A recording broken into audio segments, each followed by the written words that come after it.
வணக்கம் people. I am Dev. எல்லாரும் எப்படி இருக்கீங்க? நலம் நலமறியாவல்.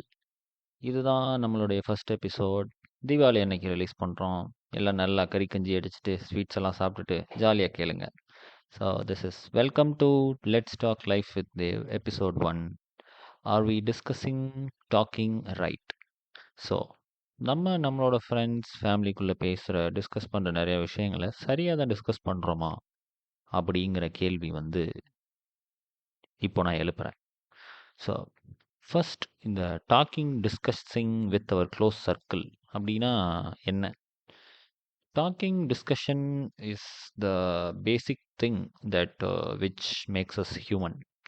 எந்த ஒரு அனிமல்னாலையும் இன்டெலெக்சுவலாக பேசி விஷயங்களை டிஸ்கஸ் பண்ண முடியாது with their friends of family. So that's what makes us human அப்படின்னு நான் நினைக்கிறேன். சாதாரண மனுஷங்களோட பாஷையில், எளிய மனிதனுடைய பாஷையில் சொல்லணும்னா ஆறாவது அறிவு அதுதான் பேசிக்காக. ஸோ உண்மையாகவே சிக்ஸ்த்து சென்ஸ் அப்படின்னா சில விஷயங்களை டிஃப்ரெண்ட்டான பர்ஸ்பெக்டிவ்ஸ்லேருந்து பார்க்குறது அண்ட் அதில் இருந்து வரக்கூடிய கான்சிக்வன்சஸை யோசித்து முடிவு எடுக்கிறது. ஸோ இந்த பர்ஸ்பெக்டிவ்ஸ் அப்படிங்கிறது தான் நம்மளை பேசிக்காக மனுஷனாகவே மாற்றுது, different from other animals. But நீங்கள் அடுத்தவங்களோட ஒப்பீனியன் அண்ட் பர்ஸ்பெக்டிவை அக்செப்ட் பண்ணலாம், இல்லைனா டினை பண்ணலாம். That does not matter. But அடுத்தவங்களுக்கு வேற பெர்ஸ்பெக்டிவ்னு ஒன்று இருக்குது அப்படிங்கிற ஃபேக்டை அக்செப்ட் பண்ணுறது தான் ஒரு பேசிக்கான மனிதத்தன்மை. That is the so called sixth sense. So அனிமல்ஸ்னால இதை பண்ண முடியாது. அடுத்த ஒரு அனிமலுக்கு அப்ஜெக்டிங்கான ஒரு பெர்ஸ்பெக்டிவ் இருக்குது அப்படிங்கிறத ஒரு அனிமல், எந்த ஒரு அனிமல்னாலையும் புரிஞ்சுக்க முடியாது. ஸோ இந்த உலகத்தில் எல்லாருமே அனிமல்ஸ் தான். ஆனால் மனுஷங்களுக்கு மட்டும்தான் இந்த intellectual ability to think through other things and perspectives அப்படிங்கிறத திங்க் பண்ணுறது இருக்குது. அதனால தான் மனுஷங்களை எல்லாரும் இன்டெலெக்சுவல் அனிமல்ஸ் அப்படின்னு சொல்லுவாங்க. ஸோ இந்த பேசிக்காக இந்த சிக்ஸ்த் சென்ஸை நம்ம ஒழுங்காக தான் யூஸ் பண்ணுறோமா அப்படின்னு கொஞ்சம் யோசிச்சு பார்க்கலாமா? நம்ம கரெக்டாக தான் இதை யூஸ் பண்ணுறோமா? நமக்கு இதோட சரியான வழியை எப்படி யூஸ் பண்ணுறதுங்கிற சரியான வழியை யாராச்சும் நமக்கு சொல்லி கொடுத்துருக்காங்கன்னு பார்த்தீங்கன்னா அதுதான் இல்லை. ஒரு மனுஷனாக இருக்கிறதுக்குரிய ரொம்ப பேசிக்கான குவாலிட்டியவே நமக்கு தெளிவாக யாரும் சொல்லித் தர்றதில்ல. அதனால தான் நீங்கள் எந்த பக்கம் பார்த்தீங்கன்னாலும் நிறைய multiple differences of opinions and பயங்கரமாக ஆர்கியூ பண்ணிட்டு, நிறைய விஷயங்கள்னால நெகட்டிவிட்டி ஸ்ப்ரெட் பண்ணிட்டு, நிறைய மாறி மாறி அடிச்சிட்டு இருக்காங்க. ஸோ நம்மளே ஒரு கேள்வி கேட்கலாம். இதுக்கு முன்னாடி யார்கிட்டயாவது ஆர்கியூ பண்ணியிருக்கீங்களா? அப்படி ஆர்கியூ பண்ணி அந்த ஆர்கியூமெண்ட்டை வின் பண்ண ட்ரை பண்ணியிருக்கீங்களான்னு கொஞ்சம் யோசிச்சு பாருங்களேன். அப்படி ஆர்கியூ பண்ண ட்ரை பண்ணி, வின் பண்ண ட்ரை பண்ணி, கடைசியில் எவ்வளோ ஆர்கியூ பண்ணாலும் இதுக்கு மேலே இந்த ஆர்கியூமெண்ட்டே வேஸ்ட்டு தான் அப்படின்னு அந்த ஆர்கியூமெண்ட்லேருந்தே வெளியே வந்திருக்கீங்களா? எதுக்காக நீங்கள் அதை பண்ணீங்கன்னு கொஞ்சம் யோசிச்சு பாருங்களேன். ஸோ இதை ஒரு சின்ன எக்ஸாம்பிள் எடுத்துப்போம்.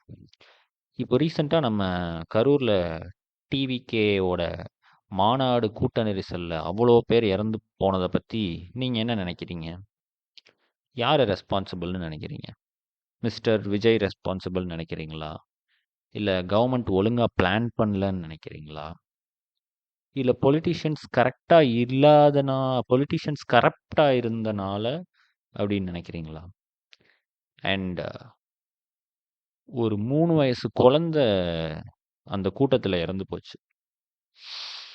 அந்த குழந்தைக்கு மிஸ்டர் விஜய், டிவிகே, அரசியல், மாநாடு அப்படின்னா என்னன்னு கூட தெரியாது. இதுக்கு யார் காரணம் அப்படின்னு நினைக்கிறீங்க? ஸோ நம்ம இதை பற்றி யோசிக்கும் போதே உள்ள அப்படியே ஒரு கோபம், ஒரு ஆதங்கம் வருதில்ல எல்லாருக்கும். அது கண்டிப்பாக எல்லாருக்குமே வரும். ஏன்னா எல்லாரும் மனுஷங்க தானே. ஆனால் let me ask you this, இந்த இந்த சுச்சுவேஷனை நீங்கள் எப்படி அப்ரோச் பண்ணுறீங்க? எப்படி புரிஞ்சுக்கிட்டீங்க? இதில் எது சரி தப்பு அப்படிங்கிற ஜட்ஜ்மெண்ட்க்கு எப்படி வருவீங்க? அப்படிங்கிறது தான் வந்து நம்ம இது ஒரு எக்ஸாம்பிள். நம்ம எப்படி அந்த ஒரு ஜட்ஜ்மெண்ட் இந்த விஷயத்துல எது தப்பு அப்படிங்கிற ஒரு ஜட்ஜ்மெண்ட்க்கு நம்ம வருவோம்ல, அது எதை பேஸ் பண்ணி வர்றோம் அப்படிங்கிறத யோசிச்சு பார்க்கணும். ஸோ பதில் என்ன அப்படின்னா, உங்களால இந்த விஷயத்துக்கு இது சரி, இது தப்பு அப்படிங்கிற ஜட்ஜ்மெண்ட்டை கண்டிப்பா குடுக்க முடியாது. யார்றா அவன் லூசுன்னு நெனைப்பீங்க. But just bear with me and hear me out. So இதுல நம்ம முக்கியமா புரிஞ்சுக்க வேண்டிய விஷயம் என்ன அப்படின்னா, இந்த இடத்துல நடந்த சம்பவம், இந்த விஷயம் வந்து இது ஒரு காம்பவுண்ட் எஃபெக்ட். இதுல மல்டிபிள் ஆன ஃபேக்டர்ஸ் வந்து இன்க்ளூட் ஆயிருக்கு, ஈடுபட்டிருக்கு. இப்படி ஒரு கஷ்டமான சிச்சுவேஷனுக்கு பயங்கரமான நிறைய மல்டிபிள் ஃபேக்டர்ஸ் வந்து அஃபெக்ட் பண்ணி இப்படி ஒரு கஷ்டமான சிச்சுவேஷனுக்கு கொண்டு வந்திருக்கு. இதுல நீங்க ஒரு சிங்கிள் ஃபேக்டரை தப்பு அப்படின்னு சொல்ல முடியாது. இந்த சிச்சுவேஷனை ரொம்ப பொறுமையா ஒரு டாக்டர் ஒரு சர்ஜிக்கல் நைஃப் எடுத்து ரொம்ப ப்ரெசைஸா கட் பண்ணி அதை அனலைஸ் பண்ணி பார்க்குற மாதிரி பண்ணி பாருங்க. அப்படி பார்த்துட்டு அதிலிருந்து உங்களால ஒரு டெசிஷனுக்கு வர முடியாது. ஆனா இதெல்லாம் நடந்தனால இப்படி ஒண்ணு நடந்துடுச்சு அப்படின்னு உங்களால இந்த விஷயத்தை பத்தி ஒரு ஸ்டேட்மெண்ட் மாதிரி உங்களால ஒரு ஸ்டேட் மட்டும்தான் பண்ண முடியும். So we must understand this. ஒரு சின்ன விஷயத்துக்குள்ள நிறைய ஃபேக்டர்ஸ் அண்ட் பெர்ஸ்பெக்டிவ்ஸ் இன்க்ளூட் ஆகியிருக்கு. ஒரு விஷயத்துக்கு ஒரே ஒரு ஜட்ஜ்மெண்ட் தான் அப்படின்னு உங்களால சொல்ல முடியாது. ஸோ இத்தனை ஃபேக்டர்ஸ் இன்க்ளூட் ஆகியிருக்க ஒரு சின்ன விஷயத்த எப்படி அனலைஸ் பண்ணுவீங்க பேசிக்கா? ஸோ இது வந்து ஃப்ரம் மை அண்டர்ஸ்டாண்டிங், இது எதுவும் approved or scientifically proven method, psychologically proven method அப்படிலாம் இது கிடையாது. இது வந்து பியோர் என்னோட understanding and perspective towards addressing a particular situation அப்படின்னு சொல்லலாம். ஸோ ஒரு விஷயத்துல உண்மை அப்படிங்கிறத நம்ம எப்படி இப்போ ஒரு விஷயத்துக்குள்ள இதுதான் உண்மை, இதுதான் வந்து அந்த இடத்துல தப்பு, இதுதான் உண்மை அப்படிங்கிறத நம்ம எப்படி புரிஞ்சுக்கிறது? இப்போ நீங்க ஒருத்தர்ட்ட ஒரு விஷயத்தை பத்தி ஆர்கியூ பண்றீங்க அப்படின்னா, அந்த ஆர்கியூமெண்ட்ல எய்தர் நீங்க சரியா இருக்கலாம் ஆர் அந்த ஆப்போசிட் பர்சன் சொல்றது சரியா இருக்கலாம். ஆனா ஃபைனலா ஒருத்தர் பக்கம் சரியான விஷயங்கள் வந்து நிறைய பில்ட் ஆகி இருக்கு அப்படின்னு வரும்போது, ஒருத்தர் அந்த ஆர்கியூமெண்ட்ல சரியான பெர்ஸ்பெக்டிவ்ல இருக்காங்க அப்படின்னு சொல்லலாம். ஸோ இதுதான் the concept of only one truth. So எல்லா விஷயத்துலையும் ஒரு உண்மை அப்படின்னு ஒரு உண்மை தான் இருக்கும் அப்படிங்கிறது. So this is the first level of understanding the truth in a particular concept அப்படின்னு சொல்லலாம். ஸோ விச் இஸ் ஒரு விஷயத்தில் உங்களுக்கு அப்போசிங்காக ஒரு பெர்ஸ்பெக்டிவ் இருந்தாலும், ஒரு மனுஷன் ஒருத்தவங்க வந்து அப்போசிங்காக ஒரு பெர்ஸ்பெக்டிவ் உங்ககிட்ட பேசினாலும், அந்த விஷயத்தில் இருக்க உண்மையை நீங்கள் புரிஞ்சுக்க ட்ரை பண்ணுறது. எக்ஸாம்பிள், இப்போது நான் வந்து கடவுள் அப்படின்னு ஒன்று இருக்குன்னு நான் சொல்கிறேன். நீங்கள் இல்லைன்னு சொல்லி என்கிட்ட ஆர்கியூ பண்ணுறீங்க. இப்போ இந்த ஆர்கியூமெண்ட்டில் நான் பர்டிகுலராக ஒரு கடவுளுக்கு சப்போர்ட் பண்ணி பேசுவேன். நீங்க பர்ட்டிகுலரா அந்த கடவுளுக்கு எதிர்த்து பேசுவீங்க. ஆனா, இதுல நம்ம 2 பேருக்குமே அப்போசிங் பெர்ஸ்பெக்டிவ் இருந்தாலும், உண்மையாவே இங்க என்ன ஃபேக்ட் இருக்கு, ட்ரூத் இருக்கு அப்படின்னு பார்க்கிறது தான் ஆக்சுவலி அண்டர்ஸ்டாண்டிங் த ட்ரூத். இப்போ என்னதான் அந்த இடத்துல வந்து கடவுள் இருக்குன்னு சொல்றது என்னோட ஒப்பீனியன், கடவுள் இல்லைன்னு சொல்றது உங்களோட ஒப்பீனியன். ஆனா உண்மையாவே அங்க என்ன இருக்கு அப்படிங்கிறத பார்க்கிறது தான் the first level of understanding others perspective and understanding the first level of truth. And இதுக்கு மேல the second level of understanding அப்படின்னு ஒன்று இருக்கு. ஒரு விஷயத்துல மல்டிபிள் பெர்ஸ்பெக்டிவ்ஸ் இருந்தாலும் அதுல ட்ரூத் அப்படின்னு ஒரு விஷயம்தான் இருக்க முடியும் அப்படின்னு நம்ம அண்டர்ஸ்டாண்ட் பண்றோம். அதாவது மல்டிபிள் பெர்ஸ்பெக்டிவ் இருந்தாலும் அந்த விஷயத்துக்கு ஒரு உண்மைன்னு ஒன்று இருக்கும் அப்படின்னு நம்ம அண்டர்ஸ்டாண்ட் பண்றோம். அப்படி அண்டர்ஸ்டாண்ட் பண்ணின அப்புறமும் அந்த ட்ரூத்தே வந்து அந்த சிச்சுவேஷன் அப்புறம் அந்த எந்த இடத்துலேருந்து அந்த ட்ரூத் வருது அப்படிங்கிற பெர்ஸ்பெக்டிவோட ப்ராடக்ட் தான் அந்த ட்ரூத் அப்படிங்கிறது தான் the second level of understanding. So அப்படி அந்த இடத்துலேருந்து வர ட்ரூத் அந்த சுச்சுவேஷனுக்கு அப்ரோப்ரியேட்டாக இருக்க ட்ரூத் அப்படிங்கிறது அந்த சுச்சுவேஷனுக்கு கரெக்டாக ஃபிட் ஆகுது அப்படிங்கிறத நீங்கள் புரிஞ்சுக்கிறது தான் the second level of understanding. Yes, உண்மை அப்படிங்கிறது தான் ரொம்ப முக்கியமான விஷயம். ஹானஸ்டி, இன்டெகிரிட்டி அண்ட் ஒரு விஷயத்துக்கு ஒரு ஒரு விதமான உண்மை இருக்கும். அதுதான் வந்து உண்மையான விஷயம் அப்படிங்கிறது தான் வந்து ரொம்ப முதன்மையான விஷயம். ஆனால் அந்த ஒரு டைப் ஆஃப் உண்மை அப்படிங்கிறது எல்லா சுச்சுவேஷன்லையுமே அது நல்ல விஷயமா இருக்காது அப்படிங்கிறத புரிஞ்சுக்கிறது தான் ரொம்ப முக்கியமான விஷயம். The second level of understanding. இப்போ இந்த கடவுள் இருக்காரா இல்லையா அப்படிங்கிற ஆர்கியூமெண்ட்ல உண்மையாவே கடவுள்னு ஒருத்தர் இருக்காரா இல்லையா அப்படிங்கிற ஒரு நடு நிலைமையில இருந்து நம்ம யோசிச்சு அந்த இடத்துல ஒரு ட்ரூத்தை வந்து நம்ம தேடுறது அப்படின்னு யோசிச்சு பார்த்து ஒரு உண்மையை கண்டுபிடிக்கலாம். அது அந்த பர்டிகுலர் சுச்சுவேஷனுக்கு தான் உண்மை. அந்த பர்டிகுலர் சுச்சுவேஷனில் நான் என்ன ஃபேக்ட் அண்ட் ட்ரூத்தை கொண்டு வரேன், ஆப்போசிட்டில் இருக்கவங்க என்ன ஃபேக்ட் அண்ட் ட்ரூத்தை கொண்டு வராங்க அப்படிங்கிறத பேஸ் பண்ணி அந்த பர்டிகுலர் சுச்சுவேஷனில் நம்ம ஒரு உண்மையை டிவைஸ் பண்ணலாம். அந்த பர்டிகுலர் சுச்சுவேஷனுக்கு அது கண்டிப்பாக உண்மையாக இருக்கும். ஸோ ஆனால் த அட்மோஸ்ட் அண்டர்ஸ்டாண்டிங் அப்படிங்கிறது சிம்பிளாக கடவுள் இருந்தாலும் சரி இல்லைனாலும் சரி, அப்படி இருக்குன்னு சொல்கிறவங்களுக்கு கடவுள் உண்மை, இல்லைன்னு ஒருத்தவங்க சொல்கிறாங்கன்னா அவங்களுக்கு அது உண்மை. இந்த விஷயத்தில் நீங்கள் உண்மையாகவே கடவுள் இருக்காரா இல்லையா அப்படின்னு கேள்வி கேட்டு ஒரே ஒரு உண்மை தான் இருக்க முடியும் அப்படிங்கிறது நம்ம ஆர்கியூ பண்ண முடியாது. அண்ட் சில இடத்துல உண்மை அப்படிங்கிறதே என்னன்னா, நீங்க அந்த இடத்துல உண்மை அப்படின்னு சொல்லி ஒரு விஷயத்த பர்ட்டிகுலரா பின் பண்ணவே முடியாது.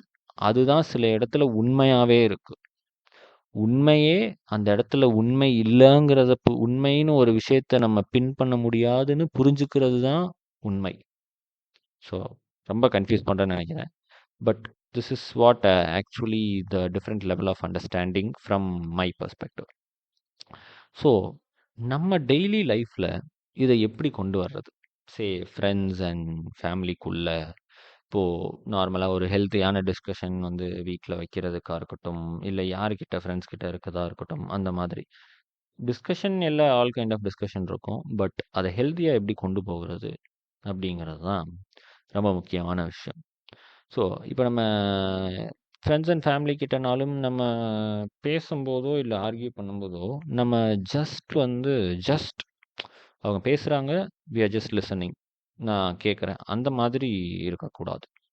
ஸோ லிசனிங் ஆக்டிவாக லிசன் பண்ணுறது. So actively listening is one of the greatest part of communication.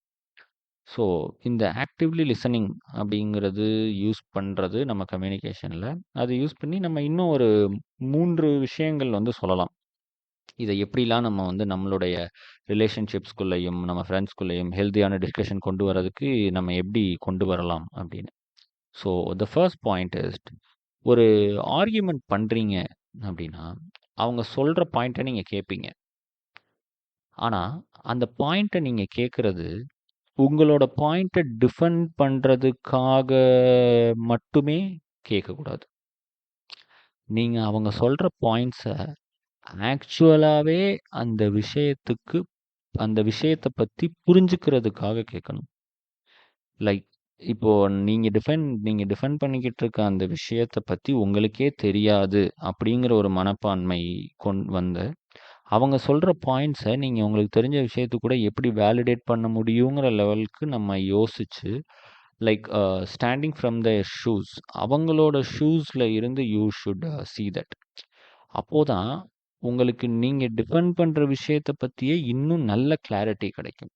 உங்களோட பெர்ஸ்பெக்டிவ தவிர்த்து, அவங்களோட பெர்ஸ்பெக்டிவ்ல இருந்து நீங்க அந்த விஷயத்த பார்க்கும்போது, அந்த விஷயத்த பத்தி உங்களுக்கு இன்னும் அதிகமான கிளாரிட்டி தான் கிடைக்கும். அந்த ஆர்கியுமெண்ட்ல தோத்து போகுறதோ, அந்த அந்த விஷயம் இருக்காது. And the second point is, ஒரு விஷயத்த பத்தி நீங்க ஆர்கியூ பண்றீங்க அப்படின்னா, இத please keep this in mind. நீங்க அந்த விஷயத்துக்காக ஆர்கியூ பண்ணல. பேசிக்கா அந்த விஷயத்துக்காக ஆர்கியூ பண்ணல. நீங்க அந்த விஷயத்துல இருக்க உங்களோட ஒப்பீனியன பத்தி தான் ஆர்கியூ பண்றீங்க. அது வந்து that is your only your opinion. இதுல நடக்கிற தப்பே என்னன்னா, we mix emotions with this. எமோஷன்ஸை மிக்ஸ் பண்ணி அப்போதான் வந்து ஆர்கியூமெண்ட் சூடே பிடிக்கும். எமோஷன் மிக்ஸ் பண்ணி எமோஷன் ஆகி, கோபமாகி, சேட் ஆகி, அப்போதான் வந்து it will get worst. So உங்களோட இன்ஃப்ளூயன்ஸ் இல்லாத விஷயத்துக்காக நீங்கள் ஏன்டா தொண்டை தண்ணி வற்றி வற்றி கத்தணும். பேசிக்காக அதுதான். And the final point is, நல்லா ஞாபகம் வச்சுக்கோங்க, இந்த உலகத்தில் 700 கோடி பேர் இருக்காங்க. 700 crores. ஸோ நீங்கள் பர்டிகுலராக ஒரு விஷயத்தை எடுத்துக்கிட்டாலும் அந்த விஷயத்துக்கு 700 கோடி ஒப்பீனியன் இருக்கு. இதில் எத்தனை பேருக்கு ஒரே மாதிரி ஒப்பீனியன் இருக்கும் அண்ட் ஒரே லெவல் ஆஃப் அண்டர்ஸ்டாண்டிங் இருக்கும்னு நினைக்கிறீங்க? சிலருக்கு அண்டர்ஸ்டாண்டிங் கம்மியாகவும் இருக்கலாம், சிலருக்கு அண்டர்ஸ்டாண்டிங் அதிகமாகவும் இருக்கலாம். ஆனால் இந்த இடத்துல நம்ம பண்ண வேண்டிய ஒரு விஷயம் என்னன்னா, other people have their own opinion அப்படிங்கிறத ஃபர்ஸ்ட் அக்செப்ட் பண்ணிக்கிறது தான் first step. And the second step is, அவங்களோட டிஃபரிங்கான ஒப்பீனியன் இருந்தாலும் அந்த ஒப்பீனியனை டிஸ்ரெஸ்பெக்ட் பண்ணக்கூடாது அப்படிங்கிறது தான் இன்னும் ரொம்ப முக்கியமான விஷயம். அவங்களோட ஒப்பீனியன், உனக்கு ஒரு ஒப்பீனியன் இருக்குப்பா, எனக்கு ஒரு ஒப்பீனியன் இருக்கு. உனக்கு இருக்க ஒப்பீனியன் வந்து அது சரியோ தப்போ, அதுக்கு நீங்கள் உங்களோட ஒப்பீனியனுக்கு என்ன அளவுக்கு ரெஸ்பெக்ட் கொடுப்பீங்களோ அதே அளவுக்கு ஆப்போசிட்டில் இருக்கவங்களோட ஒப்பீனியனுக்கும் you should give equal respect. அதுதான் ரொம்ப பேசிக்கான முக்கியமான ஒரு மனிதத்துவமான விஷயம். ஸோ ஆல்ரெடி சொன்ன மாதிரி தான், ஒரு ஆர்கியூமெண்ட்டில் வின்னரும் கிடையாது, லூசரும் கிடையாது எந்த ஒரு ஆர்கியூமெண்ட்லையும். ஆனால் ஒரு ஆர்கியூமெண்ட்டில் உண்மையான வின்னர் அட் எனி ஆர்கியூமெண்ட் யாருன்னு சொல்லவா? ஒரு விஷயத்தில் நம்ம ஆப்போசிட்டில் ஆர்கியூ பண்ணுறவங்களுக்கு வேற ஒப்பீனியன் இருந்தாலும் அந்த விஷயத்த ஆக்சுவலாக புரிஞ்சுக்க ட்ரை பண்ணுறாங்க தெரியுமா? உனக்கு வேற ஒப்பீனியன் இருக்குது, நீ என்னோட ஒப்பீனியனை விட அப்போசிங் ஒப்பீனியன் உனக்கு இருக்குது அப்படிங்கிறதுக்காக நான் அந்த விஷயத்தையே பிளைண்ட் சைடில் வைக்காம, நான் ஆக்சுவலாகவே அந்த விஷயத்தை நீங்கள் புரிஞ்சுக்க ட்ரை பண்ணுறீங்க அப்படின்னா, they will be the உண்மையான winner of any argument. This is how you win an argument, not by shaming other people. அவங்கள டிஸ்ரெஸ்பெக்ட் பண்ணியோ நம்ம வின் பண்ண மாட்டோம். ஸோ இப்போ நம்ம என்ன பண்ணலாம்? நல்லா ஆர்கியூ பண்ணலாம். ஆனால் அந்த arguments should be healthy discussions. And அது உங்களோட அந்த ஆர்கியூமெண்ட்ஸில், டிஸ்கஷன்ஸில் உங்களோட தனிப்பட்ட எமோஷன்ஸை மிக்ஸ் பண்ணாமல் ஆர்கியூ பண்ணணும். உங்களோட எமோஷன்ஸை கொஞ்சம் எடுத்து சைடில் வச்சுட்டு, for the sole purpose of understanding that particular perspective அப்படின்னு நீங்கள் உள்ளே போய் அதை யோசித்து பார்க்க ஆரம்பிச்சிங்கன்னா, it will be beneficial to எல்லாருக்குமே. உங்களை ஆர்கியூ பண்ணுறவங்களா இருக்கட்டும், உங்களுக்காக இருக்கட்டும். அப்போதான் individual intellectual ability of a person அப்போதான் இன்க்ரீஸ் ஆகும். ஸோ இத்துடன் இந்த எபிசோட் முடிவடைகிறது. Thanks for listening, people, and thanks to all who suggested topics to discuss. And particular thanks to Pujasri, one of my classmates, for suggesting this particular topic. And out of context, I'm the big dragon. Thanks to baby dragon. I miss you. Bye bye.